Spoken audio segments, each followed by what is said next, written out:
Shalom, family. Good to see you all here. Hope you're doing well. Oh boy, it's not looking good for Tim Walz. People are calling for his resignation, not just the citizens, but politicians too. They said he saw all of this stuff with the Somalian scamming going down. He did nothing to stop it. He just sat right there and kept forking out the money for these scams they were committing. And man, it is getting deep. I got another one that I'm going to show you a little later of this person is going face to face with them from one daycare center to the next, because these buildings are empty, but they told the government they had like 90 children at this location, 70 at this, and they had no children at all. Just lied about everything. And some of these Somalians are so arrogant. They seriously believe, after all the scamming and everything is out in the open about what they're doing, that we should be on their side. No, we ain't going to be on no side of no damn scammers. Okay. It's just not going to happen. And it just goes to show you, y'all, they done came here perpetrating the biggest fraud ever. And I really think this is probably by far the biggest scam ever committed in American history. It's pushing $9 billion, y'all. How the hell did you let this small group of people get away with stealing $9 billion of government money? There's a lot of people that need to be jailed behind this. It's not just the Somalians, but these people that sat there and forked out all this money, their asses need to go to jail. It's a lot of people that need to go to jail. So, anyway, I'm going to show you what, folks are talking about and what's on the news. And Kamala, this was your VP pick. And look at what is happening. And to be honest with you, y'all, I don't think his political career is going to survive this. I don't think it will. I think he's going to, just through pressure, he's going to have to resign, y'all. How do you keep your job as governor and you let things get this far out of control? And you didn't put your foot down and stop all this money from going out to these Somalians. Well, I tell you what, y'all, it's going to be interesting to see how this thing unfolds for real. So let me go ahead and share my screen so we can get started. Please give me a 1 if you can see my screen.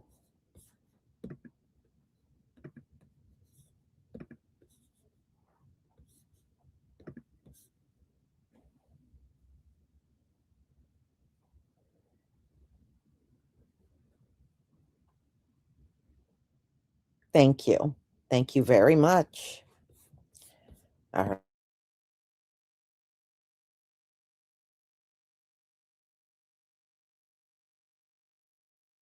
There's absolutely nothing more to talk about. I'm so damn sick of the lip service. I'm getting real sick and tired of the DOJ as well. If they are not talking about indictments, impeachments, and or people being removed from their seats and this country, I don't want to hear anything. Will we see some accountability? Only reasonable thing Tim Walz can say at this time is I resign. Be sure to take your lieutenant governor with you. You know, the one walking around doing interviews in hijabs and professing her 30-year friendships with her Somali friends. Mayor Jacob Frey, he needs to go too. He's better than the alternative. However, can't be trusted. And those judges have got to go. Judge Sarah West, how do you get to an acquittal after a jury finds the man guilty?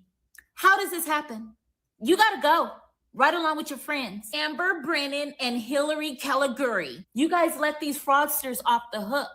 Oh, and last but not least is Ilhan Omar. Nothing more to say. We all know you got to go. Minnesota is an absolute mess. And the fraud happening would not exist if leadership was not complacent. They cannot say they didn't know. First of all, thank you, Nick Shirley, for everything you're doing out there.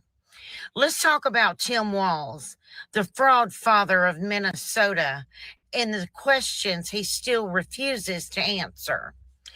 Under his watch, a multi-billion-dollar fraud scandal exploded in Minnesota. Not millions, not a mistake, multiple billions of taxpayer dollars. And according to documented reports, it wasn't just ignored. Whistleblowers sounded the alarm. State employees raised concern. Investigators warned something was very wrong. And instead of being protected, they were allegedly retaliated against. And if that's true, and the public record strongly suggests it is, that is not leadership. That is abuse of power. So let's ask the questions Minnesotans deserve answers to. Was this fraud ignored to protect political identity? Was silence chosen to avoid backlash? Or was there something bigger coming later? Because here's the line that cannot be crossed. If a governor knows about fraud and does nothing, that's failure. If a governor retaliates against those reporting it, that's corruption. And if these allegations are proven true, and I'm sure they will be, he should not still be in office. He should have already resigned, and he should be prosecuted to the fullest extent of the law. We always hear one rule in corruption cases: follow the money. So let's follow it. Every grant, every nonprofit, every approval, every signature. This isn't about race. This isn't about politics. This is about justice. And we will not stop asking questions until accountability finally comes to pass. Whistleblowers don't destroy governments. Corruption does. The enemy is within the gate. Not only is the enemy inside of the gate, we're paying them to stay here. We're giving them money so they can send to the enemy back in Somalia. Thanks for tuning in. What you've seen over the last couple of days is massive fraud exposed on the backs of daycare centers in Minneapolis and in Minnesota, the home of Ilhan Omar, the home of Tim Walz, and many others. And what has happened is there's an independent journalist by the name of Nick Shirley. He's 23 years old. And I don't even think he would have been allowed to vote in the 2020 election. Doesn't matter. But he's a guy with a hoodie and a microphone, a little DJI pocket mic, probably cost $100, and he's got a buddy with a cell phone. Now, he might be being funded by someone else, but I already signed up to subscribe to him to give him some money as well for his own personal security. But he has just exposed hundreds of millions of dollars of fraud that these guys chose not to. The AP, the PBS, Fox, NPR, Wall Street Journal, CNN, WAPO, Reuters, none of them have chosen to do a little thing. Nothing. And it's really interesting that an independent journalist, like I said, wearing a hoodie, an independent journalist, 23 years old, wearing a hoodie, is the one that had to do their job. Because here's the funny part. Most of these organizations are taking money from you indirectly because of your cable bill. And you have allowed these guys in your homes for years, either against your will or maybe you invited them in because you put them on your TV. You trusted them. I'm going to ask a question right now. Who do you trust more? The government? The news media? Law enforcement? Your elected officials locally? Your mayor? Your chief of police? Your sheriffs? Do you trust the Justice Department? Do you trust judges? Do you trust prosecutors? Do you trust the Attorney General or even the FBI? Because right now, out of all those that I just labeled, I trust the guy right here at the bottom. I trust Nick Shirley more than all of them. I trust independent journalism more than all of them. And this has went to the top. Elon Musk is now calling for the prosecution of Tim Walz over this childcare fraud. And I urge you to go and watch this. It's about a 40-minute expose documentary of Nick Shirley. Here's a young man right here. He's 23 years old. It says right here, done more than these billion-dollar networks. This is him with a hoodie. He's got the Fetterman uniform on.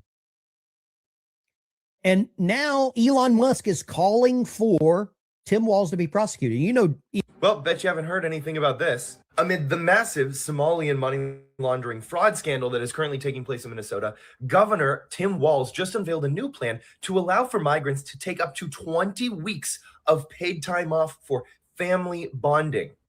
Insurance program for you that allows you again to take care of what you need to take care of without being forced to choose between your family, your bonding with your child, your own health, and your economic well-being. Because in Minnesota, you can do both. And we prove that time and time. Isn't it crazy that if you're an American citizen, you don't get programs like this, but someone from a third world country can invade your country, defraud the system for millions of dollars a year already, and then get on top of it an extra 20 weeks of paid time off when they don't even work to begin with? Man, could you imagine what families would be able to do at 20 weeks of paid time off? I mean, the connection, the bond that parents would have with their children if they were able to spend half a year with those kids. I mean, employers don't even give benefits like that to their employees, but those same employees are the ones who are going to be footing the bill for the Somalian family that just moved here a week ago. That's crazy. Genuine question. Who is voting for this? Who is supporting this? What American taxpayer is going, I don't mind my tax dollars going to support someone who comes from a country where the only thing they're known for is piracy, where incest is running rampant, and, women are just second-class citizens. Let's bring as many over as possible. So guys, this is absolutely mind-blowing. So I was watching the most recent video by Nick Shirley exposing these daycare centers. Now, they're going daycare to daycare, and the next one that they go to is called Sweet Angel Childcare. This is where they show up to. And this is the business right here. Sweet Angel Childcare in Minneapolis, Minnesota. Now, listen to where this phone number goes to when you call this child care center.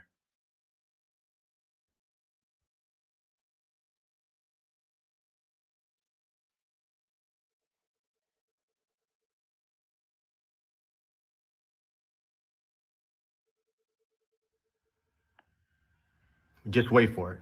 Thank you for contacting the Office of Governor Tim Walz and Lieutenant Governor Peggy Flanagan. Our office is located at 130 State Capitol at 75. There's almost $9 billion of suspected fraud. Much of that is actually proven and there's been convictions. To have a governor in his second term that has allowed this to go on under his watch, under his administration for this long, taxpayers are fed up with this. They're frustrated. We've watched our state budget explode. We've watched all of our taxes and fees go up, and Minnesota taxpayers across the state are done with funding fraud here in the state.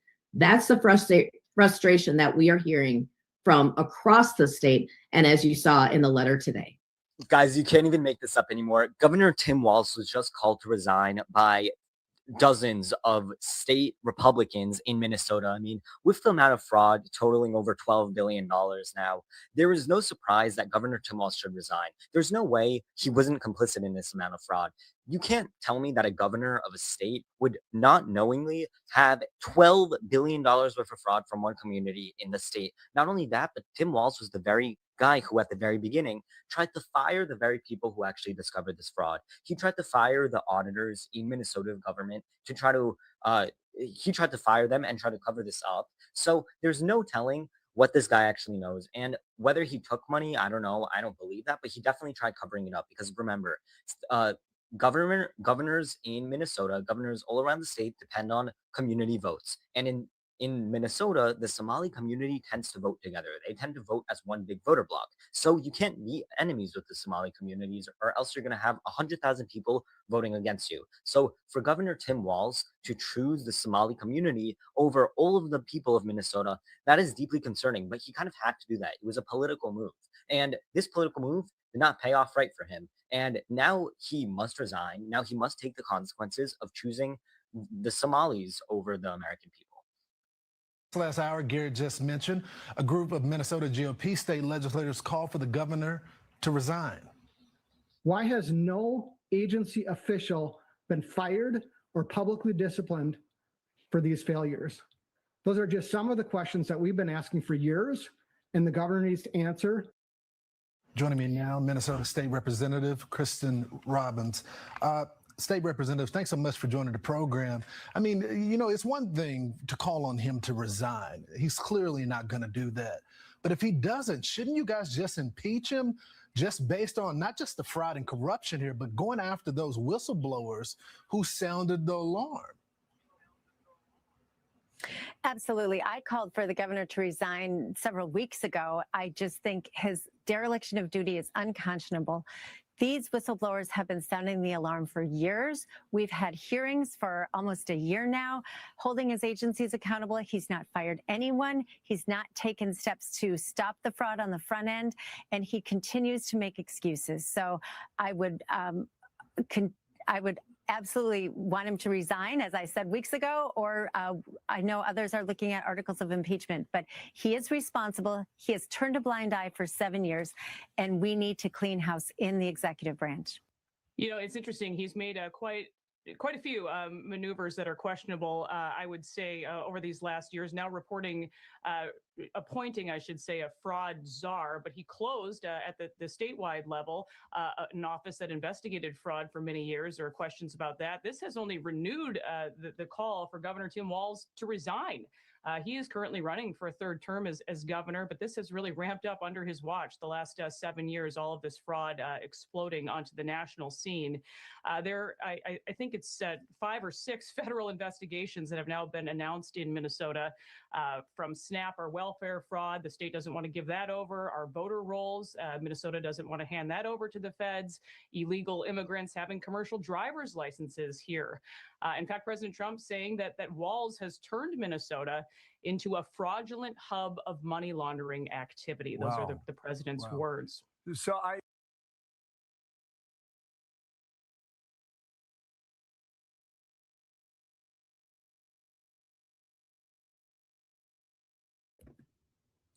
All right, y'all. Yeah, the Somalians have managed to commit the biggest fraud in American history. I don't think anybody in our community ever scammed $9 billion out of the US government. We wouldn't have been able to get $9. Forget about $9 billion. We wouldn't have, if they would have gave us $9 too much, they would have had a meltdown over that. So, yeah, I mean, look, that is the one thing we've been complaining about all this time. You know, how they are very giving towards these immigrants that they don't even know. They're not vetted. You don't know what kind of people these are. Just like up in New York. Oh, give them debit cards and give them all this money and give them a free hotel room. Oh, give them an apartment. We'll cover the rent. I mean, they couldn't throw enough at these people. And we were like, you don't even do that for your own citizens. But this is what they do. And remember, they kept arresting them, and the very next day they were back on the street. No matter what crime they committed, they were out back on the streets. I mean, it was just unbelievable. So I think he should step down, and I think he should be jailed. No, just don't just let him resign. Put his ass behind bars, because he let this whole thing happen. It's his fault. This happened on his watch. I don't feel bad for Tim Walz. Lock his ass up. And let it be a lesson for all these governors across the country that are going above and beyond to make sure you get money in the hands of these foreigners and you won't do nothing for the citizens within your state. I hope all of you get brought down, just like Tim Walz. So, y'all, we're going to get more into the investigation part of it, and that will be coming up at 1:45, where it gets deep. You'll see how deep it gets. When they go to these daycare centers, there's no children, there's no one there, but they're collecting millions and millions of dollars annually. And you would think that there would have been a red flag long before $9 billion was sent out to all these people. Boy, somebody definitely didn't do their job. That's all I got to say. So, y'all, I'm going to go ahead and conclude. I want to thank Nanya Business 1115. Imagine the impact this scandal would help if this dude had become vice president. They will be looking to impeach him, and and Kamala. Yeah, you know what? They didn't win, and I know why they did not win. And even if Trump did cheat, they were going to let Trump back in there, y'all. Kamala and Tim Walz had no chance at all. They weren't getting in there. But thank you for your support for my channel. I deeply appreciate the super chat. So, y'all, I will see you at 1:45 so you can see the investigation into these Somalians and these fraudulent daycare centers. We'll get heavily into that. So have a wonderful, wonderful afternoon, and I'll see you at 1:45. And ladies and gentlemen, make sure you share these live streams. And also take advantage of the 15% off discount that never expires. So whenever you go over to my Etsy shop, just at checkout, put in the promo code thank you 15 to get your 15% off discount. Yay. Shalom, family.